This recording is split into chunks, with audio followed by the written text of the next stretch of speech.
রাম মন্দিরে প্রণামী কেলেঙ্কারি তদন্তে বিস্ফোরক মোড়। রামলালার প্রাণ প্রতিষ্ঠাতা অনুষ্ঠানে সিটের নজর। একদিনে 113 কোটি টাকার খরচকে ঘিরে উঠছে বড় প্রশ্ন। অযোধ্যার রাম মন্দিরের প্রণামী সংক্রান্ত অনিয়মের তদন্তে যত এগোচ্ছে ততই সামনে আসছে একের পর এক বিস্ফোরক দাবি। উত্তরপ্রদেশ পুলিশ সিট এবার খতিয়ে দেখছেন রামলালার প্রাণ প্রতিষ্ঠাতা অনুষ্ঠানও। এবার একদিনে 113 কোটি টাকা খরচের হিসেব তদন্তের আওতায়। টেন্টে 36 কোটি, বিজ্ঞাপনে 50 কোটি। কোথায় গেল কোটি কোটি টাকা? অডিট রিপোর্ট থেকে পেমেন্ট ভাউচার সবই এখন তদন্তকারীদের রাডারে।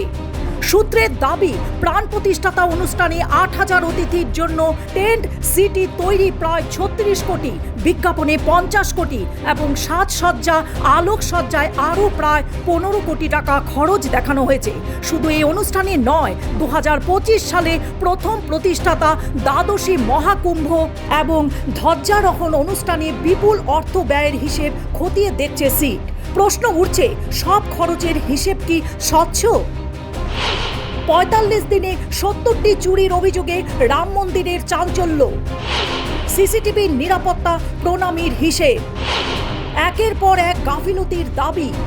সিটের প্রাথমিক অনুসন্ধানে গত 45 দিনের মধ্যে প্রায় 70টি চুরির অভিযোগে উল্লেখ রয়েছে।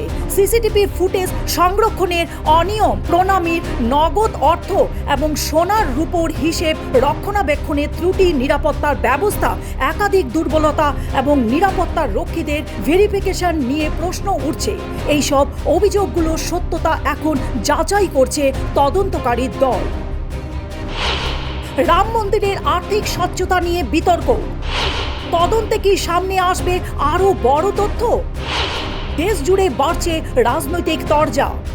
রাম মন্দির শুধু ধর্মীয় আবেগের প্রতীক নয়, কোটি কোটি মানুষের বিশ্বাসের কেন্দ্রেও। তাই এই তদন্তকে ঘিরে ওঠা প্রতিটি প্রশ্ন এখন জাতীয় স্তরে আলোচনার বিষয়। অভিযোগের সত্যতা কি আর তদন্তের শেষে কি উঠে আসবে সেদিকে নজর রাজনৈতিক মহল থেকে সাধারণ মানুষের।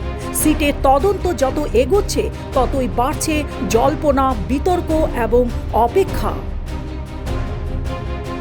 News desk report, global news network.